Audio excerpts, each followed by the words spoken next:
At TVC News On and at Nifemi Oguntoye. The National Drug Law Enforcement Agency has arrested 3 suspects with drugs worth more than ₦1 billion in street value. The suspects were arrested at a hotel in the Waziri Ibrahim area of Victoria Island during a sting operation. Olamide Adeyemi has more.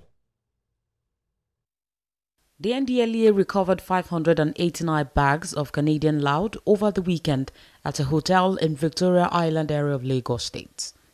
This 5-story hotel building, also known as Caesar Lounge and Hotel, is still undergoing construction and was allegedly used as a cover for distributing illicit substances. This is an 80-room new hotel in Victoria Island, Lagos, but it was used to distribute illicit substances. It's been sealed by the NDLEA. Eze Ayitu, Ofuoko Samuel, and Emmanuel Ame were arrested while others are still on the run. The hotel facilities, including the bar, the lounge, the swimming pool and game areas, were bubbling just before the operation. Also recovered were 5 vehicles, 74 new TV sets, 10 used TV sets, and 13 refrigerators, among others. While 2 other suspects, Noble Philip and Kenneth, are still at large, the hotel has been sealed and manned by operatives of the NDLEA till further notice. And following this, the Chairman Chief Executive Officer of the NDLEA, retired Brigadier General Mohammed Buba Marwa, commended the officers in Lagos State and other commands for their efforts in reducing the sales and distribution of illicit drugs. Olamide Adeyemi, TVC News, Lagos. But while the United States Bureau of International Narcotics and Law Enforcement has commended the operational successes of the National Drug Law Enforcement Agency, assuring of more collaboration in the fight against substance abuse and illicit drug trafficking. Director of INL in Nigeria, Candace Pradley, led her colleague on a courtesy visit to the Chairman, Chief Executive Officer of NDLEA, retired Brigadier General Mohammed Buba Marwa, at the agency's national headquarters in Abuja. She says the visit is to reinforce the commitment of the U.S. government to fight against narcotics, especially opioids, and also deepen the current collaboration between NDLEA and INL. I have now lost count of the number of press releases I've personally read on the news from the NDLEA when it comes to, busts like this. The latest one happening in Lagos. There's a long list of, a rich history of what the NDLEA has done in this regard. Today we're discussing what appears another major crackdown on drug trafficking in Nigeria, with the NDLEA making headlines after recovering over $1 billion worth of illicit drugs in a raid on a high-end Lagos hotel. They've also intercepted 2 million tramadol pills in Kano and Jigawa and arrested multiple suspects, including 3 Ghanaian women involved in cross-border trafficking. But what do these busts really mean for Nigeria's fight against drug abuse and trafficking?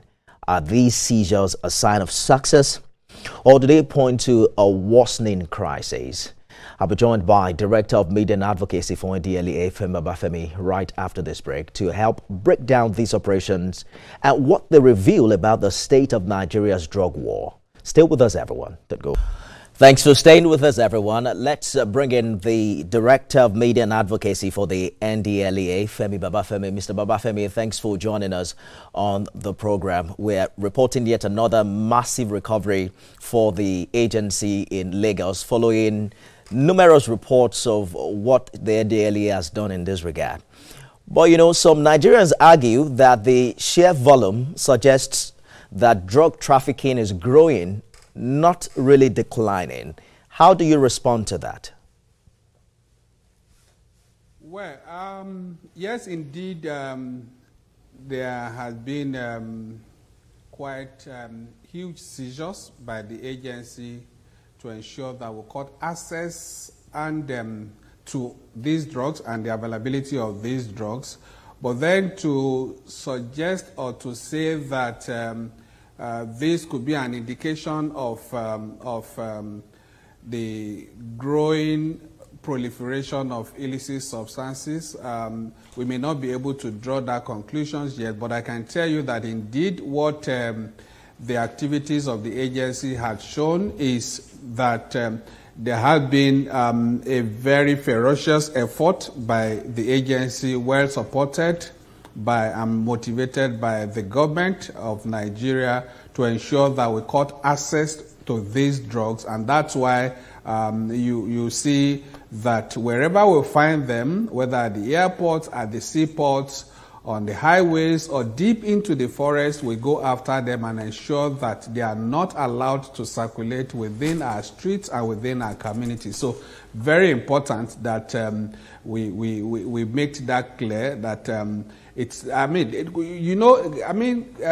drug trafficking globally, it's something very challenging. It's something that has been there over the years, and it's a global network. So, and these people deliberately target Nigeria because of our huge population, because of how important and significant Nigeria is to the continent. So they target our population, but then what is important is what are we doing about it? Are we allowing them to have a field day? Are we allowing them to have ungoverned spaces? That is no. Indeed, the NDLEA has been very ferocious in ensuring that they don't have their way. I hear you clearly, Mr. Babafemi, and there is no doubt about the effort of the NDLEA. It's just a question of empirical analysis as to, what are the figures telling us? I think some years ago, the NDLEA reported seizing over 6,000 tons of drugs and arresting 13,000 suspects. As of today, as we speak, I know that indeed in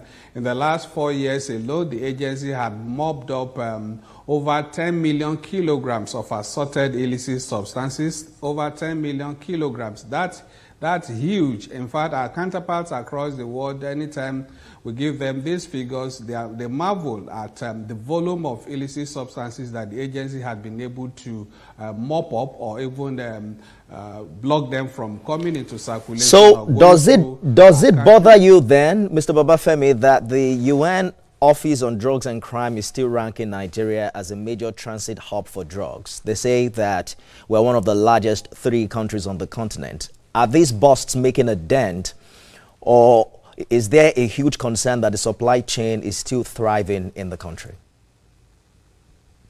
No, like I did say, that don't forget the position of Nigeria, whether you talk of in terms of our population. That for those targeting our population, I do know that just last year alone, the agency, working with other local stakeholders and our international partners, were able to block over 200 million pills of tramadol alone at the ports from coming into our communities and our cities. Just imagine what that volume would have done to public health and to crime rate in our country if that volume had been allowed to come into Nigeria. So what I'm saying in essence is, this is a global thing, it's a global cartel that look for where to target, especially where they have a huge population where these things can circulate, and again where you have a lot of seaport maritime activities. And don't forget that Nigeria has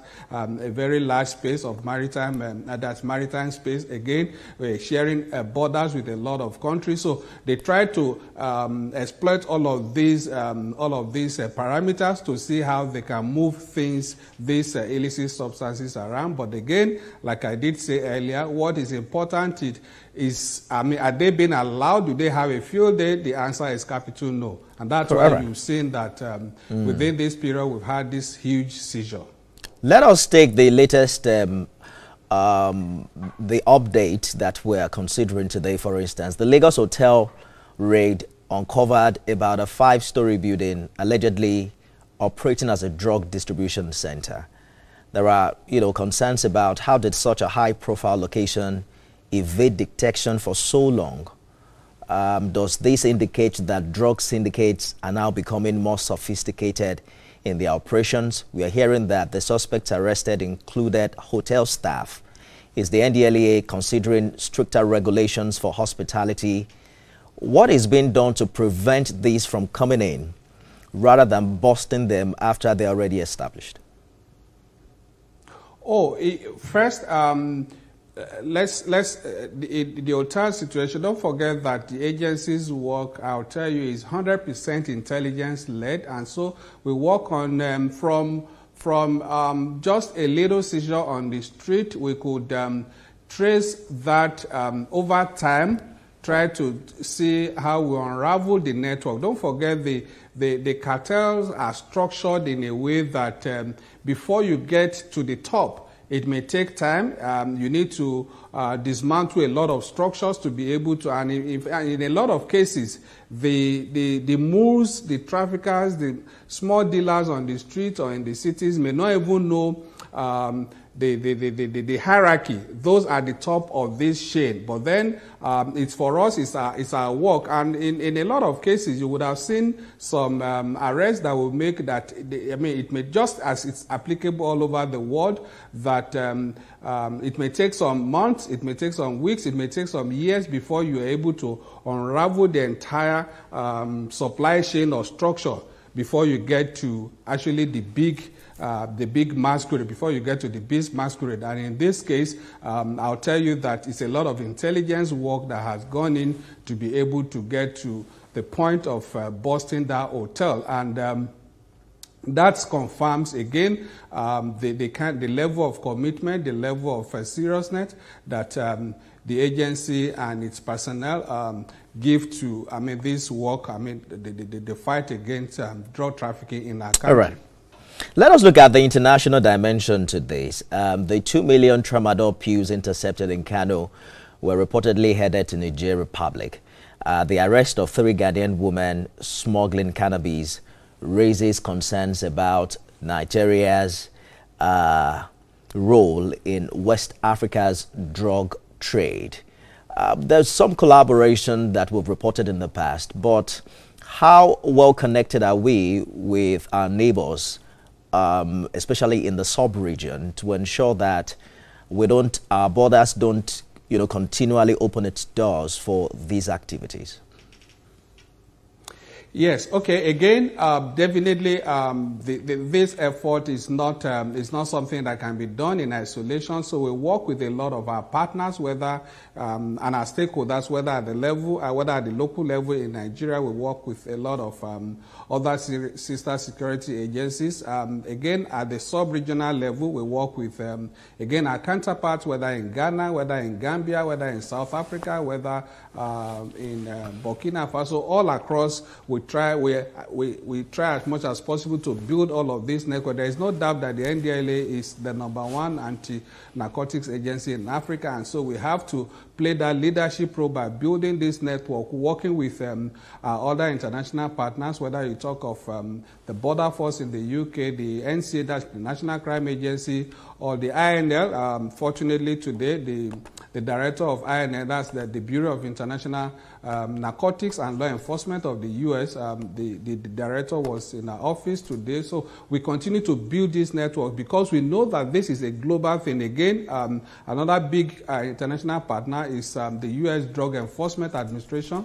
So we work with all of these people, we work with all of these partners to ensure that far ahead of time, even when some of this, just imagine the case of the over 2.1 tons of cocaine that was seized in 2022 in Lagos. Quite a lot of intelligence, quite a lot of partnership, collaboration with our international partners, especially the USDA. So, was involved in all of that. So, that's the way it works, and that's why you can see our international partners value Nigeria when it comes to the fight against drug trafficking, because they know that Nigeria is very committed, Nigeria is very proactive, and we're very serious about the fight. And that's why we try as much as possible. Just like the case, you can see, those are, okay, let me paint a scenario. You would have seen some trends. These are people that are always very creative and trying to be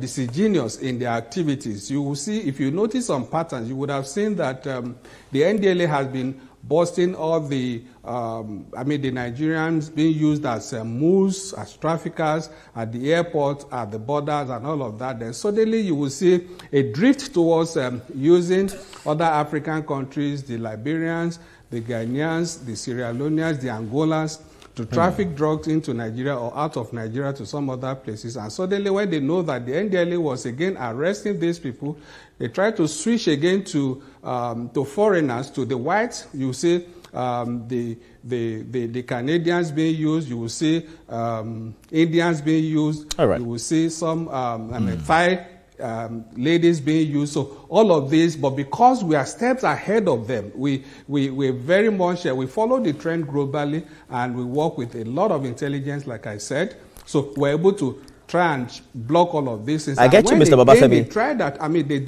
Allow me to jump in because of our time. I just want us to explore the prosecution dimension to all of this, because apart from seizing these substances, we've seen lots of arrests made. In 2023 alone, I think you made about 13,000 arrests. In 2021, you arrested a suspected billionaire drug baron. And we keep seeing all of these substances still coming in. Are we seeing more high-profile prosecutions in the real terms of it? Or do cartels still operate with impunity? Because absolutely. I think it was the U.S. State Department's narcotics report of last year that acknowledged the country's efforts, but also noted weak prosecution rates. Try to help us understand what the real situation is and whether or not NDLEA needs help in this regard. No, I'll tell you that when we talk of prosecution, we have almost 80 to 90% success rate when it comes to prosecution of our cases, because we get these people with the exhibits right there, so it's usually very difficult for them to wriggle out.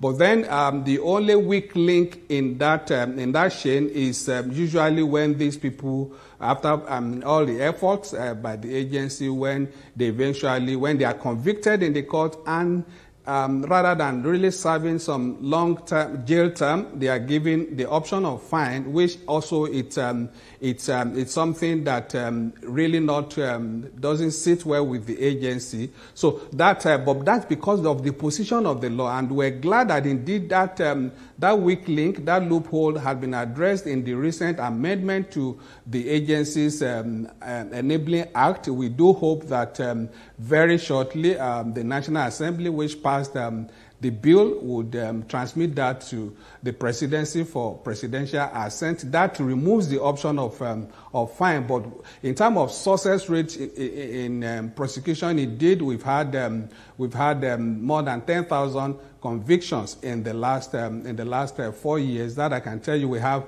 success rate in that regard. But the only thing that has been the issue is the option of fine be given at the level of judicial pronouncement. But then indeed we're glad for the support of the judiciary, and we know that indeed this area would also be cleared out very shortly. And one other thing that I need to add is the fact that we have a very good access and forfeiture policy, and the full directorate devoted to that. So now we don't just only seize these illicit drugs, send the owners to jail, but we also go after the assets that have acquired, because the motivation is the wealth creation coming out from this criminal trade. So we go after those assets, and we see quite a lot of assets being forfeited to the government of Nigeria with this drive. So that's another thing that the agency is doing to ensure that we demotivate these people from going into this criminal trade. Thank you so much for sharing your thoughts with us, Director, Media and Advocacy for the NDLEA. You have promised us, behind the cameras, to bring the Brigadier General. So we're counting down to having an exclusive with him. Mr. Babafemi. Indeed is a promise we committed to. That all right. Rest assured. Thank you so much for joining us. We wish you all the best. That's our show today.